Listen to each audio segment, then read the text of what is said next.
네, 해외나 국내 할 것 없이 모두가 호재보다는 악재에 민감했던 시장 흐름이 이어졌습니다. 경제지표 부진 소식도 전해졌고요. 그 밖에도 국내에서는 다음 카카오 출범 외에 있는 특별한 호재를 찾기가 어려웠던 어제였습니다. 자, 이슈도 하나하나 좀 짚어봐야 할 것 같은데요. 이슈 분석 본격적인 시작해보도록 하겠습니다.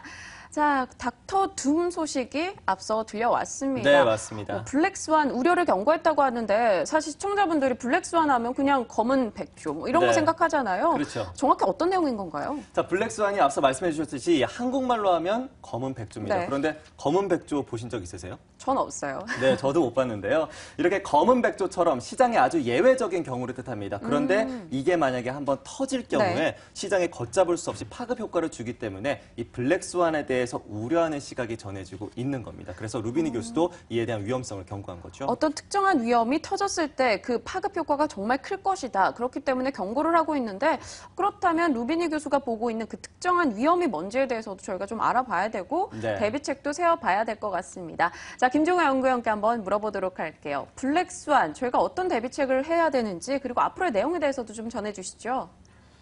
루비니 교수 얘기처럼 지금 현재가 블랙스완의 상황인지, 그 비이성적인 상황인지부터 점검이 필요할 것 같은데요. 네. 아쉽게도 지금 그런 상황은 아니라고 보여집니다. 지금의 하락은 뭐 제가 보기에는 정당한 하락이다. 또 지표상으로 봤을 때도 어느 정도 감내할 수 있는 하락이다. 아직 비이성적인 그런 위치까지 오지 않았다라고 봐야 될 것 같습니다. 물론 미국 시장 기준이고요. 미국 시장 기준으로 빅스 지표 준비된 그림을 살펴보시면 주봉 기준으로 최근에 빅스의 움직임은 저점은 한 12에서 13 정도, 고점은 20 정도에서 형성되고 있습니다. 지금 현재 위치가 많이 올라오긴 했지만 여전히 전고점 정도의 수준이고요. 최근 박스의 고점이라고 할 수 있는 20 정도의 라인에서는 아직 거리를 두고 있는 상황이기 때문에 전체적으로 지금 현재 위험의 증가 수준이 뭐 비이성적인 상황까지 왔다, 블랙스완 상황에 빠져들었다라고 보기에는 아직은 조금 이른 상황이고요. 또 하나, 안전자산의 선호 현상이 나타나고 있습니다. 뭐 블랙스완 상황이라면 안전자산이 선호되고 뭐 위험자산 선호되고 이런 게 없거든요. 말 그대로 이제 시장 자체가 패닉에 빠지는 건데 현재 뭐 그런 상황은 아니라는 거죠. 현재 시장 상황에서는 스마트하게 지금은 안전자산이 맞다, 달러 자산이 맞다라는 식으로 자산입니다. 이게 뉴욕에 상장되어 있는 종목, 또 비상장 종목까지의 가치를 총합한 것이 월쇼 5000 지수이기 때문에 어떻게 보면 미국 시장 내에서 가장 주식 가치를 제대로 반영하고 있다, 총가치를 제대로 반영하고 있다라고 봐야 될 것 같은데요. S&P 500이라든지 다우지수 같은 경우에 고점에서의 소폭 조정이지만 월쇼 5000 지수는 장기 추세를 지금 이탈하고 있는 상황입니다. 그래서 현재 지금 미국 시장의 상황은 상대적으로 많이 올랐던 위험 자산에 대한 조정일 뿐 블랙스완이 나타난 것은 아니고요. 루비니의 우려는 블랙스완이 나타날 가능성을 제기한 것이고 그 블랙스완이 나타날 가능성에 대해서 가장 높게 보고 있는 결정적인 이유는 바로 정치적인 이슈입니다. 현재 나타나고 있는 여러 가지 지정학적 갈등이나 정치적 갈등 자체가 결국은 경제에도 영향을 주면서 이런 상호작용 자체가 향후 시장을 크게 흔들 가능성, 뭐 전쟁까지도 나타날 가능성, 이런 갈등의 최종 표출은 결국은 전쟁으로 갈 수도 있는 것이기 때문에 그와 관련된 부담감을 얘기한 거죠. 그래서 우리가 지금 순간에 분명히 알아야 될 것은 지금의 블랙스완에 빠졌느냐, 빠지진 않았다. 빠질 가능성은 경제적인 요인보다는 정치적인 요인 쪽에서 나타날 수 있기 때문에 쉽게 예측하기가 어렵다. 이렇게 좀 판단 내려볼 수 있습니다. 네, 이렇게 해서 루비니 교수가 제시한 이 블랙스완에 대한 위험성에 대해서 좀 살펴봤는데요. 이어서 또 은행의 규제를 하는 이 바젤3에 대한 우려도 나타났습니다. 전 세계 경제 성장을 줄일 수 있다라는 의견이 나왔는데 좀 어느 정도 규제는 필요하다고 생각하지 않으십니까? 어떠세요? 저 같은 경우도 어느 정도 규제는 필요하다라고 보는데 이게 오히려 서민 대출에 좀 나쁜 영향을 미친다 이런 이야기도 많이 들리더라고요. 네, 맞습니다. 이래서 경제 성장에 위축을 가져올 수 있다라는 전망이 나오고 있는 건데 김종우 위원의 좀 의견을 들어보도록 하죠. 이번에 나오고 있는 의견에 대해서 어떻게 시사한다고 생각하십니까? 바젤3는 우리나라 은행권은 대상이 아닙니다. 뭐 우리나라 은행권이 바젤3 하든 말든 그건 별로 저는 관심이 없고요. 또 우리나라 은행들은 기본적으로 자기 자본 비율이 높기 때문에 거기에 대해서는 별로 언급하고 싶지 않은데 글로벌 투자은행 측면에서는 굉장히 중요하게 다가올 수밖에 없고 블랙록이라든지 이런 측면에서는 굉장히 많이 다룰 수밖에 없는 내용입니다. 먼저 바젤3가 무엇인지 잠시 언급드리자면 결국 은행 규제거든요. 그 은행을 규제하는 건데 기존에는 자본 규제만 했습니다. 근데 이제는 자본 규제만 하는 것이 아니라 은행의 레버리지까지도 규제하겠다라는 것이 바젤3고요. 앞으로 계속 이런 규제가 강해지고 있다라는 거죠. 그러니까 준비된 그림에서 보시면 나타나는 숫자, 다른 건 뭐 별로 중요하지 않고요. 중요하게 보셔야 될 것은 뭐냐면 숫자가 점점 커지고 있다라는 거죠. 해가 가면 갈수록 숫자가 점점 늘고 있다라는 것은 그만큼 은행이 쓸 돈, 은행이 대출을 굴려서 돈을 벌어야 되는데 쓸 돈이 줄어들고 있다라고 해석해 볼 수가 있겠고요.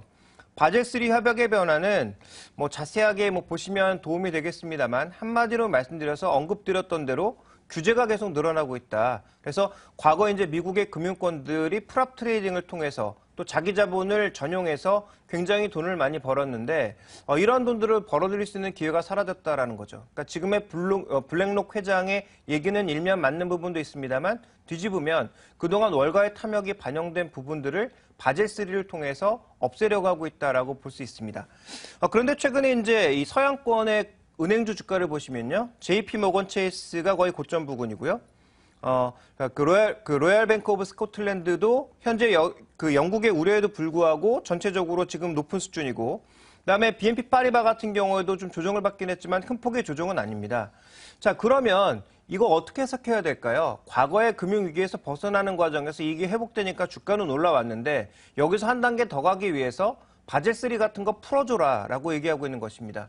근데 지금 바젤3를 풀 가능성은 없어 보이는데 만약에 정치적인 여러 가지 변수 때문에 바젤3 협약 자체가 축소되거나 만약에 풀리게 되면 다시 한번 금융시장의 변동성이 크게 확대될 수 있다는 관점에서 접근해 보셔야 될 것 같고요. 현재 바젤3 협약은 일부분 분명히 블랙록 회장의 얘기처럼 경기를 제어하는 요인이 있지만 반대로 거품을 키우는 것도 막고 있다는 측면에서 우리 입장에서 보면 그렇게 나쁜 것은 아니다. 이렇게 해석해 볼 수 있는 거죠. 그럼 바젤3가 지금 변동이 생길 수 있다는 건데 그럼 정확히 우리 시장에서는 어떤 영향을 미친다는 거죠? 만약에 바젤3 협약 자체가 변동이 나타난다면 기본적으로 위험자산의 가격이 조금 더 올라갈 수 있습니다. 그래서 우리 시장 입장에서 보면 단기적으로는 좋아 보일 수 있는데요. 그것이 예를 들어 부동산 가격의 급등, 또 일부 주식자산의 버블을 만들어낸다면 궁극적으로는 우리 경제에 큰 피해가 되는 상황이 되겠죠. 네. 네, 그렇다면 이제 국내 시장 이슈를 좀 살펴보도록 네. 할게요. IT 종목들에 대해서 이익 전망이 계속해서 낮춰지고 있는 상황입니다. 맞아요. 때문에 거기에 대한 우려도 큰데요. IT 업종에 대해서는 어떻게 보고 있는지도 궁금한데요, 위원님. IT 업종에 대해서 종목 두 가지로 살펴볼까요? LG 디스플레이와 서울반도체가 어저께 실적 관련 우려로 크게 빠졌는데요. 먼저 LG 디스플레이와 관련되어 있는 종목들 주가 흐름을 살펴보겠습니다. 준비된 그림을 보시면 A옵트로닉스, 주가 급락하는 양상이었죠. 그런데도 최근에 LG 디스플레이는 굉장히 견조하게 버텼고요. 그다음에 애플에 똑같이 납품하고 있는 샤프는 최근에 저점을 계속 파고 있습니다. 그런데 LG 디스플레이는 버티다가 빠지고 있는 거거든요. 자, 이런 관점에서 놓고 봤을 때 과연 LG 디스플레이의 상승이 그동안 정당했나 되물어보고 싶은 것이고요. 애플의 주가도 올라가지 못하는데 애플 제품 많이 팔린다고 해서 LG 디스플레이가 앞으로 계속 갈 거다라고 보는 것 자체가 저는 이해할 수 없습니다. 그 다음에 이제 연결 기준 매출액을 보시면 전체적으로 매출액은 애플이 많이 팔리니까 동의할 수 있는데요. 중요한 것은 연결 영업이익은 또 잘못 추산했을 가능성. 그러니까 지난 한 2분기, 3분기 전에는 과소 추정의 우려가 있었다면 이제는 LG 디스플레이 실적에 대해서 과대 추정의 우려가 있을 가능성에 대해서 우리가 좀 고민이 필요할 것 같고요.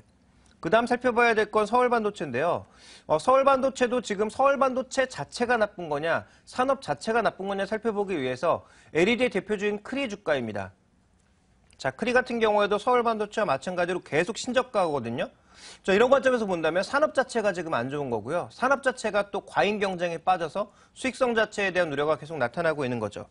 그렇다면 서울반도체 조명 매출 자체가 늘어나는 것은 여전히 긍정적으로 볼 수 있겠으나 매출이 늘어나는 것과 이익이 늘어나는 것은 다른 얘기입니다. 그래서 역시 LG 디스플레이와 서울반도체의 공통점은 뭐냐면 매출단에 있어서는 별로 걱정이 없는데 이익 측면에 있어서는 경쟁 과열, 공급 과잉 이런 것들에 따라서 하향되고 있다는 거죠. 그럼 아직 확실하게 저점을 찍었느냐?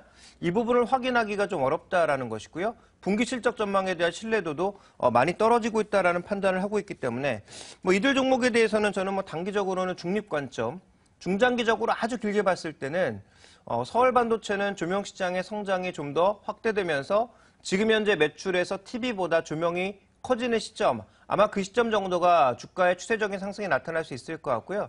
LG 디스플레이 같은 경우는 어떻느냐? 애플 제가 보기엔 애플 아무리 많이 팔아봐야 LG 디스플레이에 돌아오는 실적 별로 없습니다. 그런 관점에서 본다면 오히려 LG 디스플레이는 디스플레이의 어플리케이션이 좀 더 다양해지는, 그러니까 지금처럼 모니터, TV, 그다음에 뭐 스마트 제품 이뿐만 아니라 뭐 자동차라든지 다른 쪽으로 많이 확산되는 모습을 보였을 때야 본격적으로 주가가 올라가지 않을까 이렇게 판단하고 있습니다. 스마트폰 시장이나 LED 시장이나 과열되고 있습니다. 이 때문에 회사 자체의 문제점이라기보다는 시장 업황 전반적인 문제가 나타나기 때문에 결국 수익성 훼손으로 이어질 수 있다. 단기적인 중립 의견을 주셨고요. 중장기적으로 봤을 때는 다소 LG 디스플레이에 대해서는 좀 긍정적인 시각을 전해주셨습니다. 자, 국내외 이슈들 점검해봤고요. 이제 국내 시장 대응 전략으로 넘어가서 초점 맞춰 이야기 이어가겠습니다.